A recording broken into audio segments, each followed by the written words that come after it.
Oke. Jadi ini tadi ada berapa energi yang tersimpan dalam rongga solenoid dengan data-data berikut. Ada L, ada D, lalu ada A. Yang ditanya adalah energi yang tersimpan. Kalau misalkan energi yang tersimpan dihubungkan dengan data-data L, D, dan A, maka bisa kita gunakan persamaannya adalah yang 1/2 kali B kuadrat kali AR. Nah, ini kalian cari aja nanti ya.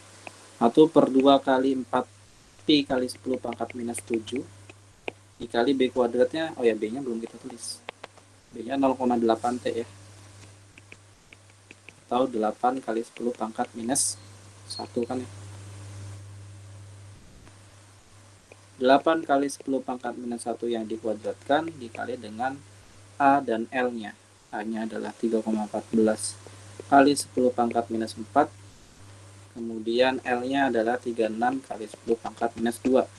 Nah, ini ujung-ujungnya ketika nanti Pi-nya, oh sepertinya Pi nggak usah kita ubah yang nanti dicoret. Pi, jadi cukup sampai Pi aja. Oke, ini kalau kita kerjakan ya. Di situ Pi-nya habis. Oke. Kemudian nanti ini juga habis ya. Ini kan ada 8 kuadrat. 1/8 kali 10 pangkat minus 7 kali 8 kuadrat kali 10 pangkat minus 2 kali ini yang berapa nih? Ini udah coret 10 pangkat minus 6 kali 36. Oke. Jadi kalian hitung sendiri, sisanya harusnya 8 kali 36 kali 10 pangkat minus 8 dibagi 10 pangkat minus 7. Satuannya kalau energi atau kerja itu joule ya.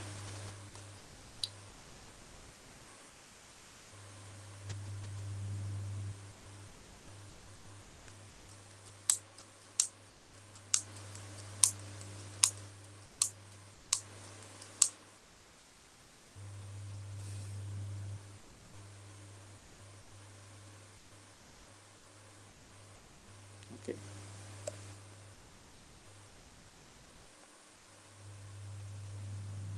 8 kali 36 kali 10 pangkat minus 8 kali 10 pangkat minus 7.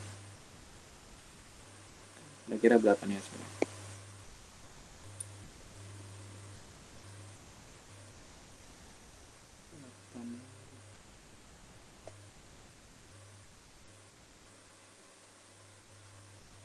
Oke. Ada yang beda nggak nih? Luas penampang soalnya Pi 1/4 Pi D kuadrat.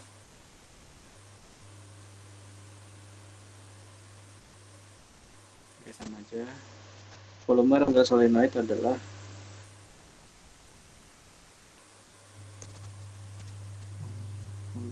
A kali L. A kali L. Oke. Ini dikali dengan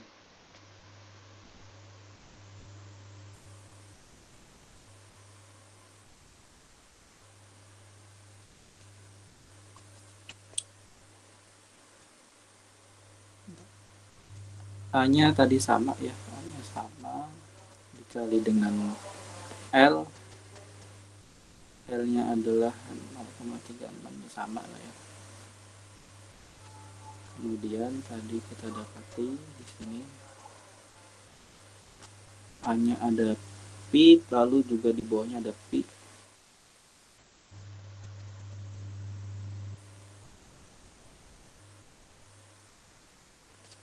Pi 864. Oke, 8 pada 64. 8 dengan di bawah coret habis, sisa 8 dengan 36. Ini kok beda ya? Ini saya tadi dapat 288. Kalau yang ini berapa nih? U dikali V, U-nya adalah 10 pangkat 6 dikali dengan, kenapa ada V di sini?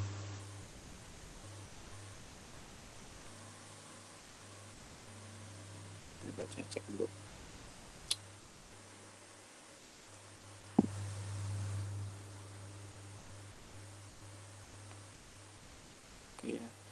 Di sini dia kurang belum nih. Ini kan ada P ya. Dia belum P. Karena 1/2 kali 4 Pi kali 10 pangkat minus 7 itu adalah 1/8 Pi kali 10 pangkat minus 7 kali di sini 8 kali 10 pangkat minus 1, 8 kali 10 pangkat minus, coret bisa berapa nih? 8 kali 10 pangkat minus 1 dibagi P kali 10 pangkat minus 7. 8 dibagi 3,14, 8 dibagi 3,14, 2,54. Oke.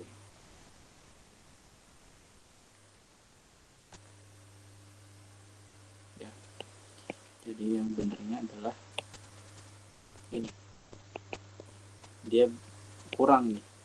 Karena 8 dibagi pi itu bebas mau 8 pi aja, 8 pi kali 10 pangkat 6 atau 8 dibagi pi, 8 dibagi 3,14 saya dapat 2,54 kali 10 pangkat 6. Lalu ini nanti akan dikalikan dengan pi. Pi-nya kan tadi dapatnya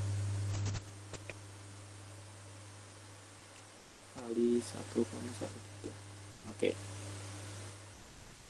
Berarti di ini ya, kalian perhatikan pada perhitungan ini ada kesalahan, dia belum dibagi dengan pi, bukan 10 pangkat 6 aja.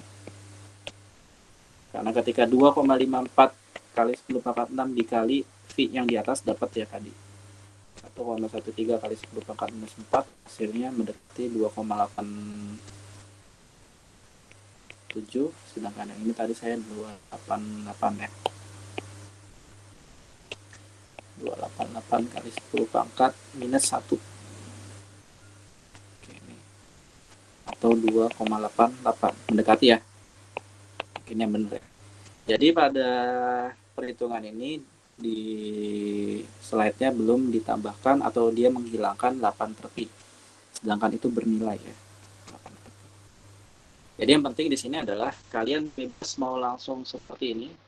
U sama dengan 1/2 mu 0 kali B kuadrat kali A kali L, atau dicari dulu energi yang tersimpan per satuan volume. Di sini ada U ya, energi tersimpan per satuan volume. Oke. Yang nanti akan dikalikan dengan V lagi, sama aja. Nanti ujung-ujungnya akan dikalikan dengan V lagi di sini. Di mana ini sama dengan U per V ya.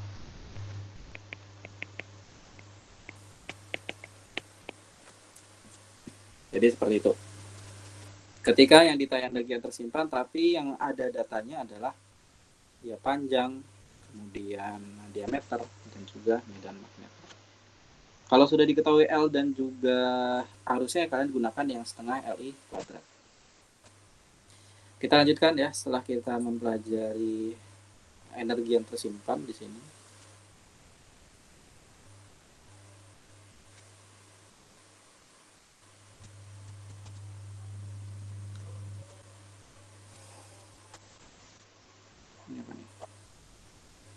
Oh, ada soal lagi. Sebuah yang terbuat dari kumparan kawat dengan 1000 lilitan dan panjang kumparannya 3 cm, luas penampangnya 5 cm kuadrat. Ini adalah N, panjang kumparan itu adalah L, lalu luas penampang itu, ini sudah luas, berarti ini adalah A. Yang ditanya adalah induktansi induktor, kemudian juga ada di sini energi yang tersimpan dalam induktor bila kuat arusnya mengalir 3 ampere. Induktasi diri atau induktor kan L ya, sama dengan muan kuadrat per L. N yang ada, lalu juga ini dia apa? Panjang kumparan. Panjang kumparan simbolnya L, boleh ya. A-nya 5 cm, diubah ke meter jadi 5 kali 10 pangkat minus 4. Lalu juga ini mu 0 ya, mungkin dia salah nulis. Mu 0 4 pi. Maksudnya pi, bukan P. 4 pi kali 10 pangkat minus 7. Ini dibutuhkan untuk mencari L di sebelah sini. Kita cari yang nomor pertama. L adalah muan kuadrat per L atau per D. Ini kebetulan sebelah D.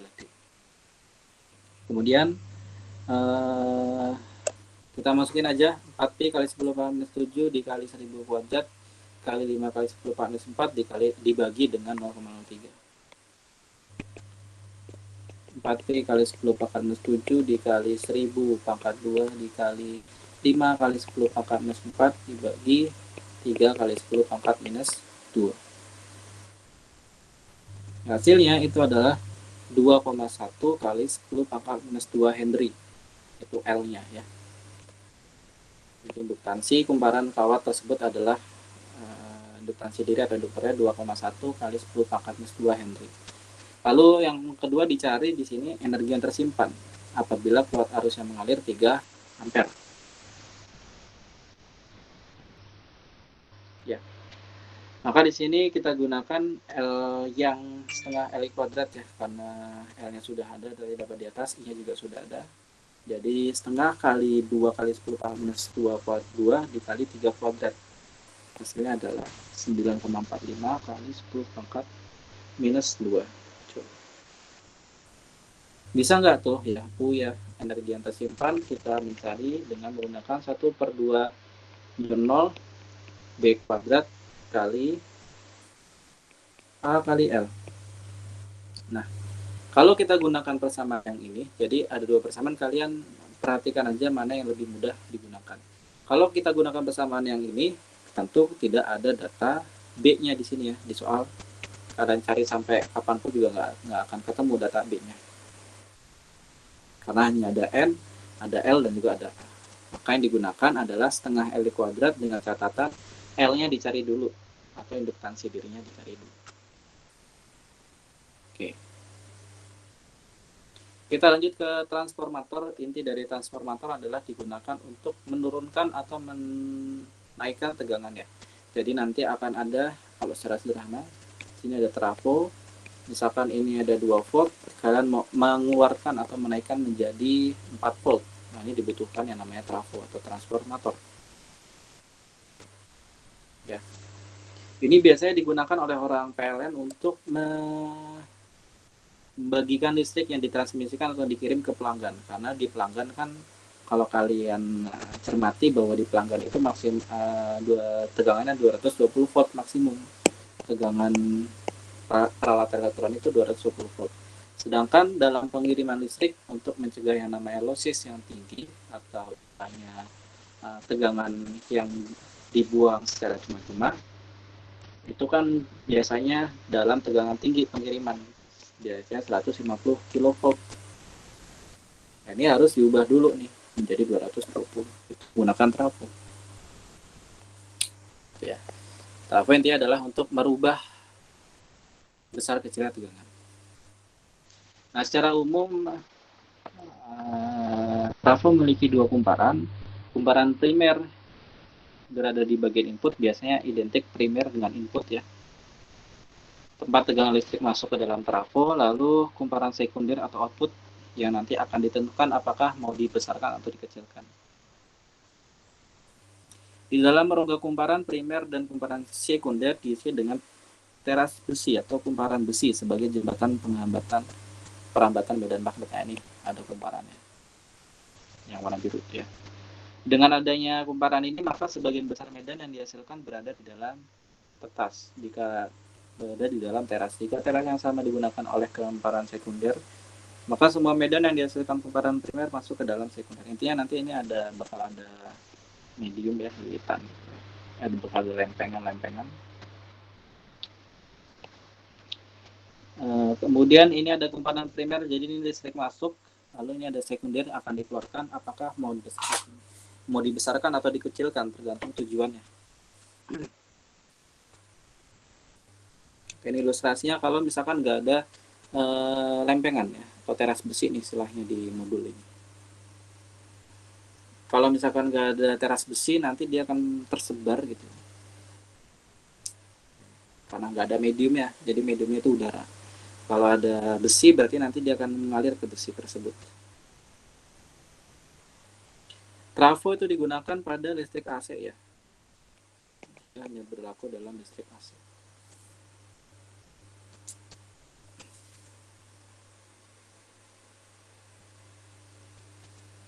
Oke, nah di sini udah ada belum? Nah kemudian nanti trafo itu ada dua tujuan. Apakah kalian mau menaikkan tegangan pada bagian sekunder yang disebut dengan trafo step up, dia menaikkan tegangan. Lalu ada istilah trafo step down, dia untuk menurunkan tegangan. Tergantung dari tujuannya mau diapakan itu trafonya atau tegangannya mau seperti apa. Kita ingat kembali bahwa flux magnet itu adalah flux sama dengan B kali A ya. Ini kita mau mencari persamaan trafo. Nah kebetulan, oke, yang ditanyakan adalah pada kumparan primer, otomatis nanti B-nya adalah B primer, A-nya adalah A primer. B apa B? B pada solennya tadi sudah ada ya. Mu kali mu 0 NP IP kali AP. Ini jabaran dari BP AP. Adapun GGL-nya ya, GGL-nya adalah kalau pada hukum Faraday N D flux per dt ya. Jadi bukan pada induktor, pada magnet ya, pada magnet, bahwa GGL induksi yang muncul itu adalah negatif NT d flux per dt. Dimana fluxnya tadi ada dari samping ya, kita jabarin aja. Jadi seperti ini, negatif NP dikali mu kali mu 0 kali NPAP dikali DIP per dt. Itu pada kumparan primer. Lalu pada kumparan sekunder tinggal nanti diganti dengan S aja.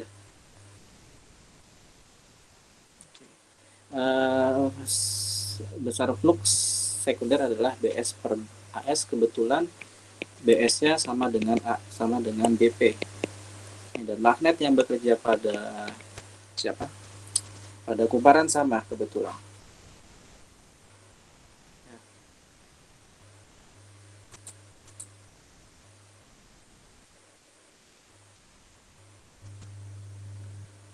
Karena merambatnya dalam satu lempengan yang sama, lempengan besi yang sama. Jadi nanti BS dikali AS sama dengan BP kali AS. Jadi yang berubah nanti hanya AS, AS-nya aja ya, sisanya sama. Nah, ini kan. Dengan demikian ya bukan sigma nih, GGL induksi pada kumparan sekunder itu adalah NSAS. Oke, ini ke samping dulu deh. GGL induksi pada kumparan sekunder adalah negatif NS d flux S per dt. Jadi seperti ini, negatif NS mu kali mu 0 kali NP kali AS DIP per dt. Oke. Lalu perbandingan antara GGL induksi dengan GGL primer, sekunder dengan primer, berarti kan nanti negatif NS mu 0 mu kali mu 0 kali NP AS DIP per dt dibagi dengan negatif NP mu 0 NS NP AP kali DIP per dt. Ini saling habis ya. Lalu NP habis, mu 0 habis, mu habis, negatif habis, sisa GGL sekunder per GGL primer itu adalah NSAS dibagi dengan NPAP. Oke ya.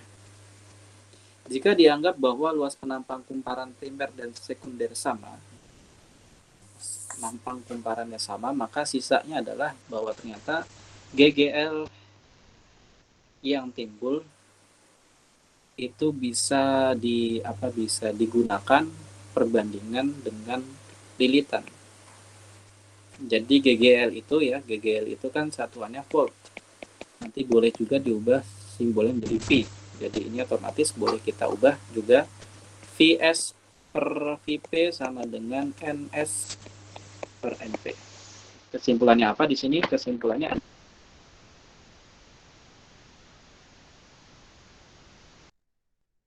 adalah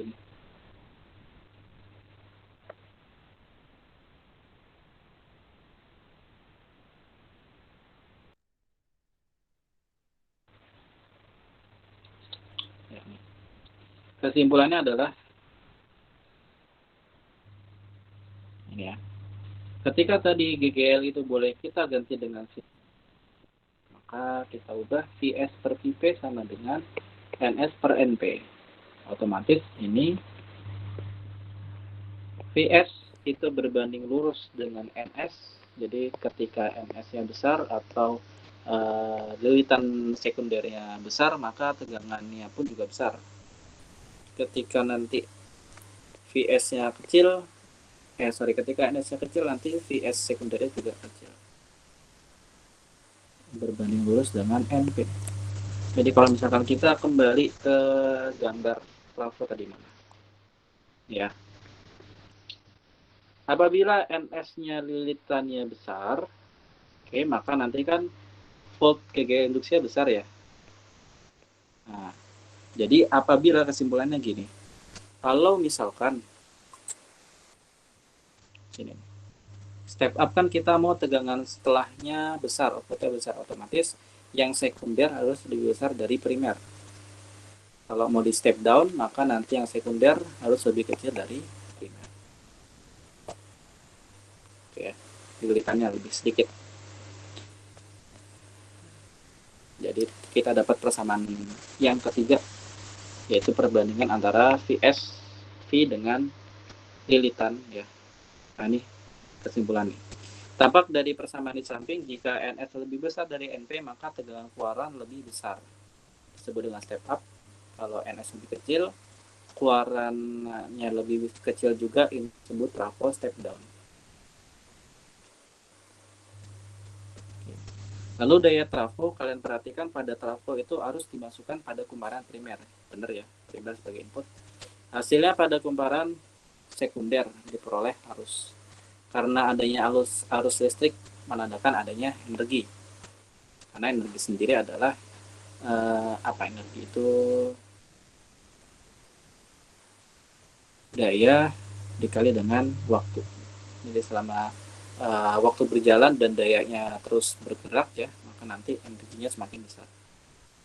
Maka energi yang dimasukkan ke kumparan primer dapat dideteksi pada kumparan sekunder. Dengan demikian, trafo juga berperan sebagai pemindah energi. Ini kesimpulannya dari kumparan primer ke kumparan sekunder. Dari sifat pemindahan energi ini kita dapat menentukan hubungan antara arus pada kumparan primer dan pada kumparan sekunder. Ingat bahwa rumus dari daya itu adalah PVI. Ini V sama dengan GGL ya.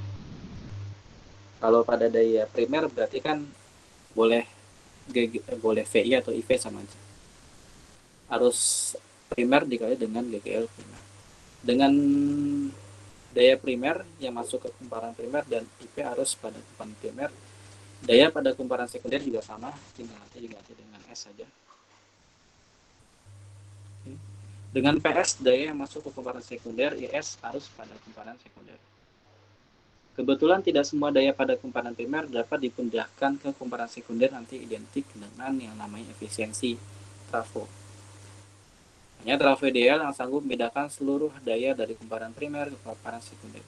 Jika efisiensinya, jika simbol ini adalah efisiensi trafo, maka dipenuhi ini ya. Bahwa efisiensi itu selalu saya jelaskan output per input, di mana outputnya adalah tadi daya sekunder, inputnya adalah daya primer. Otomatis kesimpulannya kalau kita sederhanakan PS per PP. Jadi kita dapat maksud dari ini bahwa PS adalah ini apa, mu apa ya, mu dikali dengan PP, daya primer. Atau kalau kita jabarkan, PS adalah IS kali GGLS sekunder. Ini juga sama yang primer.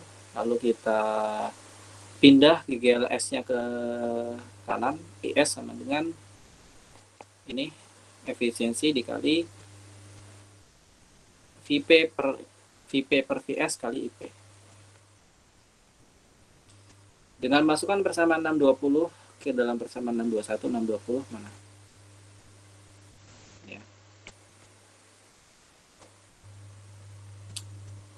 Kita dapati bahwa IS persamaan pada 20 GP per GS berbanding lurus dengan NP per NS. Maka di sini diganti itu. IS sama dengan mu dikali efisiensi dikali NP per NS dikali IP. Atau kesimpulannya bahwa ternyata di sini kalian perhatikan ya, IS per IP sama dengan efisiensi dikali dengan NP per NS. Kalau misalkan 100% atau efisiensinya 1, berarti IS per IP nanti dia akan berbanding terbalik ya, dengan lilitan kawat. Dan juga berbanding terbalik dengan GGL-nya. NP dengan VP berbanding lurus, NP dengan arusnya berbanding terbalik. Ini 3 persamaan trafo ideal. Persamaan trafo ideal. Ini ada contohnya. Masih ada ya. Sebuah trafo step up, berarti otomatis kalau step up prediksi kita NS-nya lebih besar dari NP ya, atau VS lebih besar dari VP. Mengubah tegangan 25 volt menjadi 250. Ini VS, ini VP. Jika efisiensi trafonya adalah 80% dan kumparan sekundernya itu adalah kumparan sekunder dihubungkan dengan lampu 250 volt 50 watt, tentukan arus dalam kumparan primer. Yang ditanya adalah IP-nya berapa? IP arus pada kumparan primer atau arus pada bagian primer. Oke, ini yang ada datanya dulu adalah VIP dengan VS ya.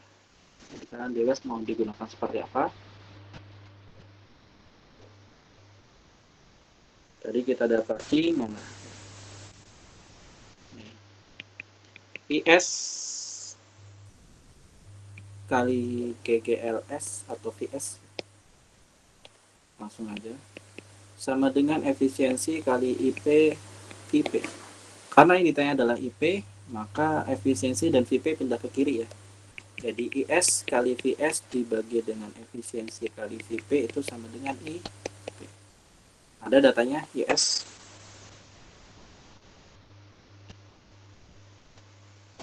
Nanti kita cari dari daya nih. VS-nya ada 250 volt. Lalu efisiensi ada, VP ada. Oke. Jadi IP, ingat kembali bahwa daya itu adalah V kali I, atau I itu adalah P dibagi dengan V. Kalau ini primer, berarti primer semua. Jadi otomatis persamaannya boleh kita sederhanakan jadi seperti ini. PP per VP dikali, dalam kurung biar nggak bohong, dikali VS ya, bagi dengan ini S ya, sorry.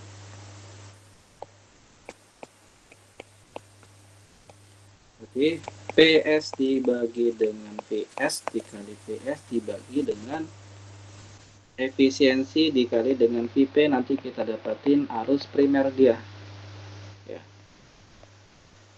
Ini kita bisa kita coret sisa apa di situ, sisa P per mu kali VP sama dengan IP.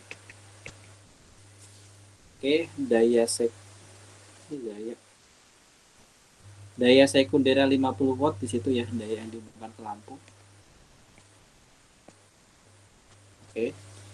50 watt dibagi dengan efisiensinya 80% itu sama dengan 0,8 dikali tegangan primernya 25 dari soal. Oke, ini kalau misalkan kita selesaikan 50 per 25 adalah setengah, jadi 0,5 per 0,8 ya.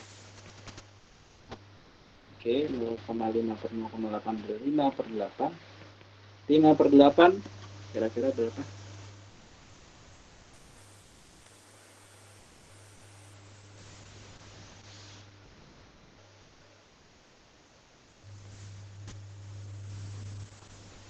5 dibagi 8. Bisa nggak?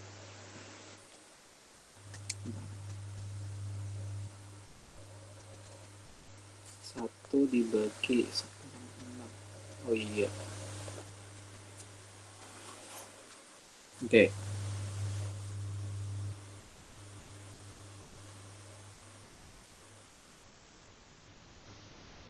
250 IS.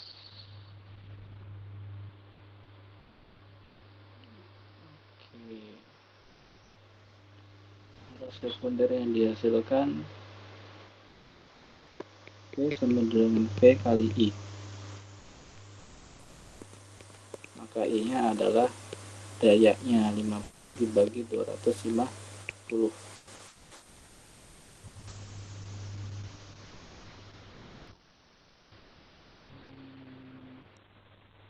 50 per 250 nggak bisa ya, sama 0,2 sama ya, 0,2 0,2. Oke, arus sekundernya 0,2, arus sekundernya 0,2.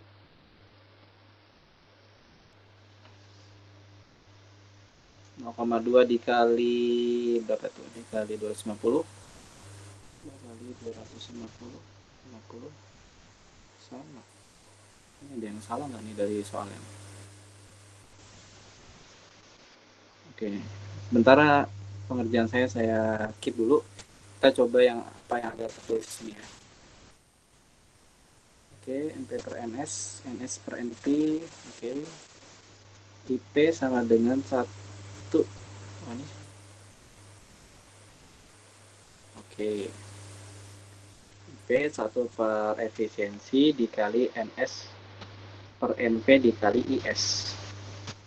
NS per NP nya adalah 10.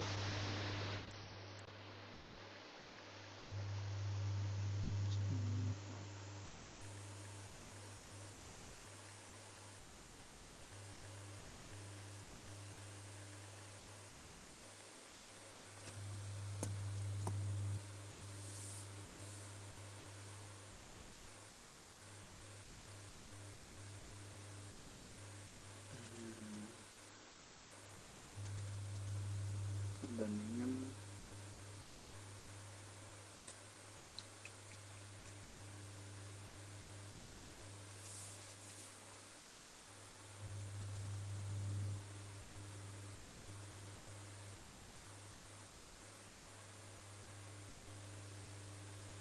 SIP NP per NS IP per VS IP per VS dikali dengan I. Ini nggak bisa disamakan ya ternyata ya. Ntar coba saya modifikasi dulu, bahwa IP tadi kita dapatin IP adalah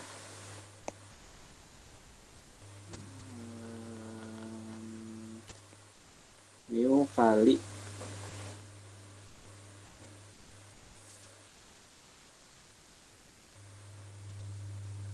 IS dikali IS dibagi dengan IP.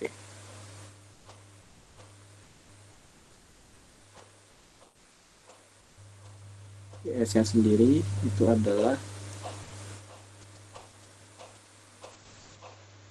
ini dikali dengan IS. Ya sekundernya 0,2 dikali dengan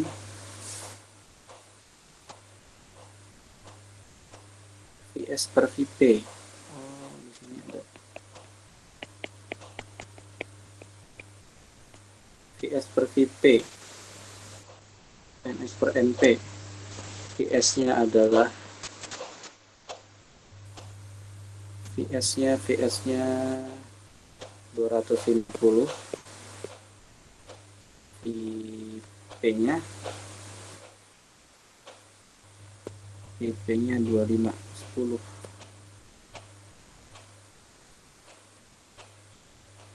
200 per 625 adalah 10.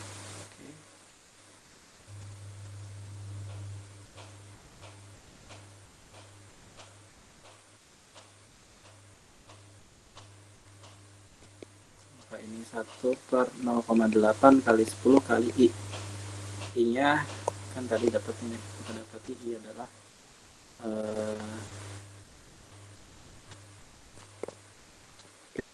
S dibagi VS.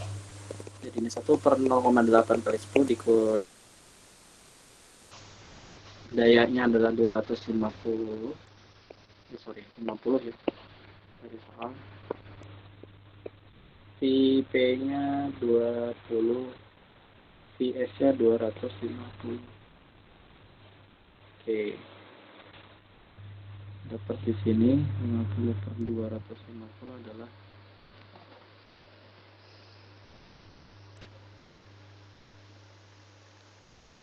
0,2.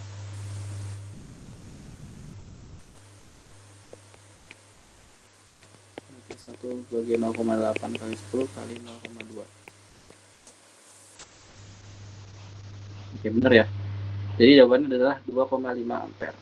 Nah, ini sama nih.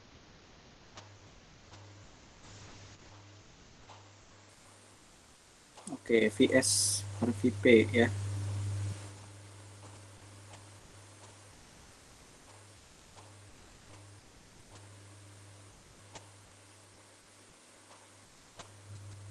Tapi kenapa hitung-hitungan ini salah? PS-nya 50, V primernya 25. 50 per 25 kali sama dengan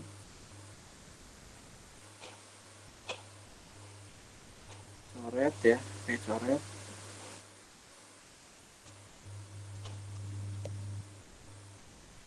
Bentar, saya penasaran ya. Hasilnya sama, cuman ketika saya bagi ini oke, VS langsung hasilnya malah beda. PS habis, PS 50.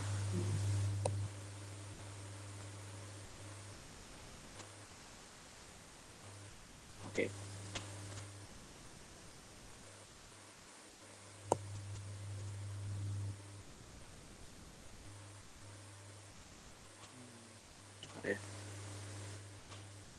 Ini kan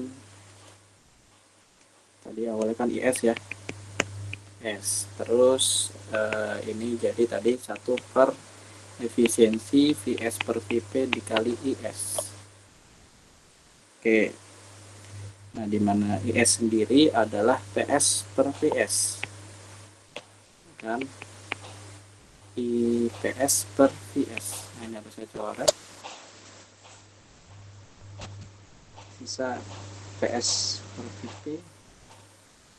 Kalau misalkan nggak kita coret, jadi 1 per 0,8 kali 250 per 25 dikali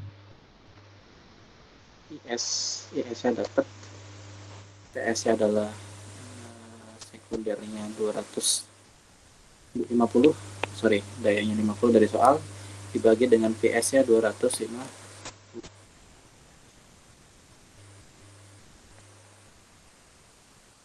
Ini saya pakai kalkulator ya. Ini 10. Oke, ini tadi 0,2. Oh, oke, saya ketemu. Nggak ada yang ingetin ya.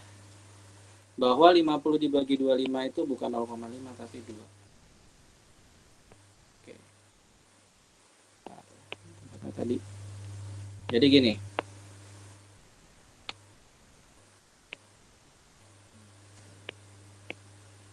Ini kemudian ini saya hapus, nggak perlu, saya nggak perlu pakai ini.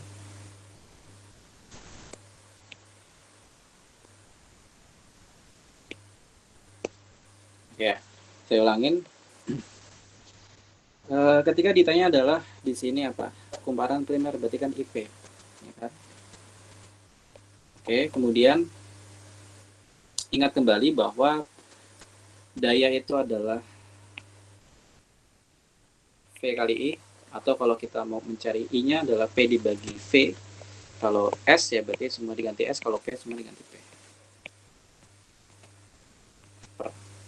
Oke. IS di sini, oke, langsung saya ganti menjadi PS per PS. Di mana PS-nya dicoret ya. Sisa bawah nih. PS dibagi mu kali VP atau PS dibagi efisiensi kali VP. PS-nya 50 dari soal daya sekunder. Kemudian efisiensi 0,8, VP-nya 25. 50 dibagi 25 itu bukan 0,5 tapi 2. A2 dibagi 0,8 hasilnya adalah 2,5. Enggak ada yang ingetin tadi ya. 2,5 sama ya. 25 satuannya ampere. Ini lebih simpel dibanding kalian harus mencari ohmnya dulu. Bebas ya kalian mau cari seperti apa. Kalau ada yang salah kemungkinan hitung-hitungan aja yang salah. Kayak saya tadi salah. Jadi seperti itu. Intinya adalah pada hubungan efisiensi lalu juga trafo kita bisa menggunakan persamaan bahwa tadi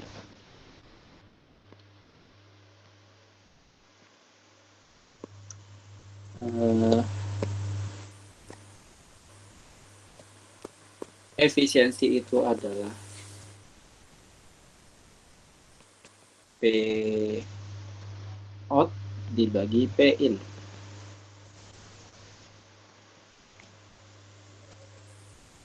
Tahu P out itu adalah efisiensi dikali P in. P out atau daya output itu kan sama aja daya primer. Berarti ini VP dikali IP atau GGLP kali IP. Efisiensi IS. Sorry, balik. Kalau out itu sekunder ya. Kalau input primer. Nah ini dari persamaan ini yang mau dicari yang mana? Kebetulan kalau ini kan primer, harus primer. Berarti IP ini pindah ke kiri semua. Jadi IP adalah VS dikali IS dibagi dengan efisiensi kali V. Dari persamaan ini kalian bisa mencari apapun ya, tergantung soal. Oke, kita lanjut sekarang ke selanjutnya. Rata-rata sebesar 120 kW daya listrik dikirim ke kota kecil dari suatu pembangkit yang jaraknya 10 km. Jalur kawat transmisi memiliki hambatan total 0,4.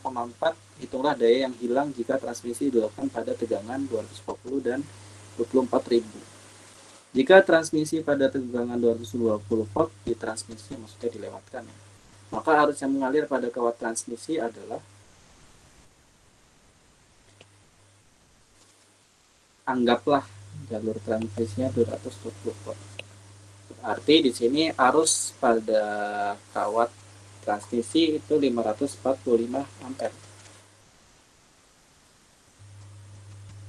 Ini yang A ya. Yang A-nya di situ ditransmisikan pada kawat atau kabel 220 volt.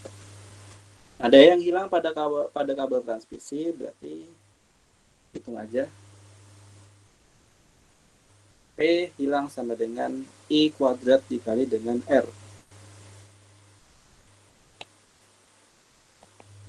Oke, karena daya itu kan PV kali I, atau juga bisa kita ganti menjadi I kuadrat kali R atau V kuadrat dibagi dengan R. Daya yang hilang berarti arus pada transmisi dikali dengan hambatannya. Di sini ada 118.810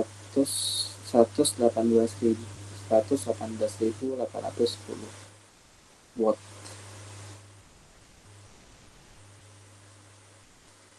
Kemudian jika ditransmisi pada tegangan 24.000, maka jadi lebih tinggi lagi nih tegangannya. Jadi ada di sini. Di sini ada tiang gitu ya.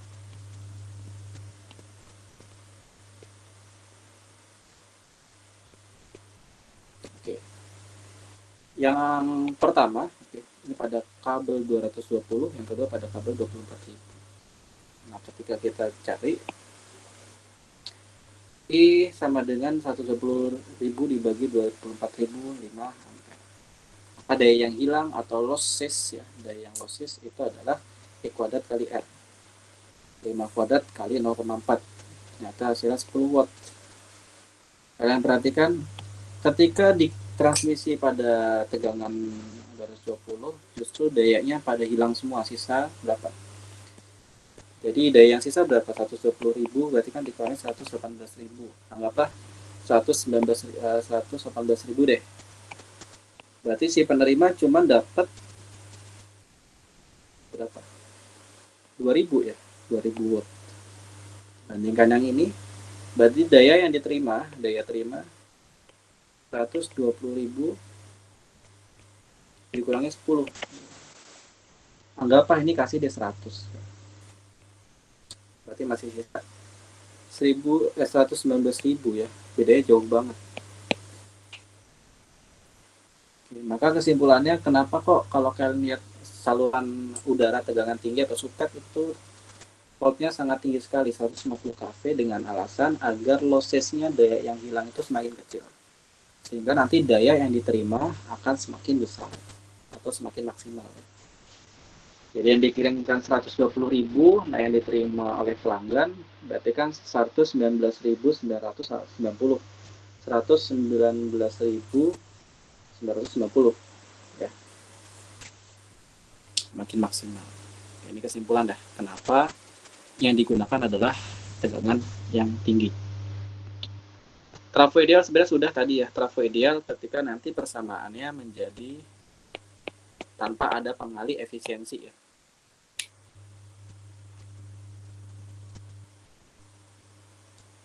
Bedakan yang ideal dengan yang tidak ideal. Yang tidak ideal ada efisiensinya. Yang tidak ideal tadi adalah apa tadi? VS kali IS ini yang ideal. Ini yang tidak ideal. Yang tadi sudah kita bahas. Efisiensi dikali dengan VP dikali P. Ini yang non ideal gitu ya.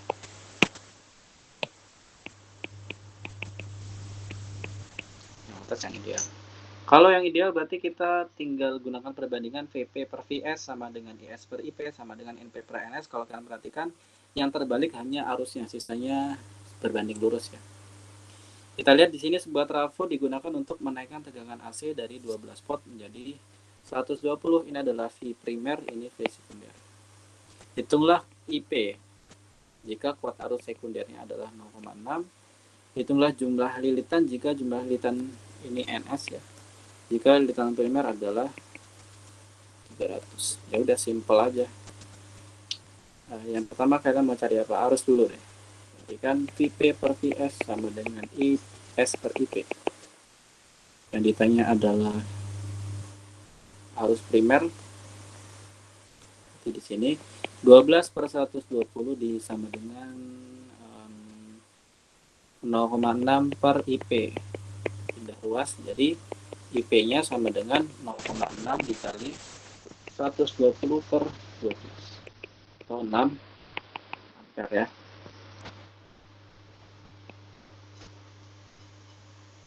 Harusnya lebih besar yang masuk.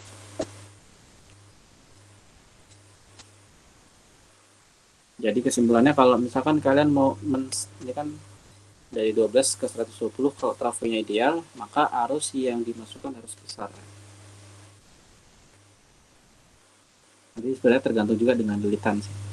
Kemudian dengan lilitan, ya berarti lilitan kalian mau gunakan yang V atau I sama aja. Oke, kalau gunakan VP, berarti V dengan N berbanding lurus ya. Yang ditanya NS. VP-nya adalah primernya 12, sekunder 120, NP-nya ditanyakan, sudah ada NP 300. NS-nya ditanyakan tukar tempat, NS sama dengan 300 dikali 120 per 12 atau 3000 lilitan. Otomatis di sini ya, karena tegangannya memang lebih besar yang sekunder, lilitannya juga lebih banyak yang sekunder. Saya gunakan perbandingan yang halus itu sama aja hasilnya. Oke, dan ini merupakan materi terakhir sekaligus materi penutup dari induksi elektromagnetik berupa travoidea. Ya, silakan dicermati kalau ada yang mau ditanyakan sebelum kita simpulkan dan kita akhiri. Silakan bagi yang mau bertanya.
Oke, bagaimana, ada yang mau disampaikan atau cukup?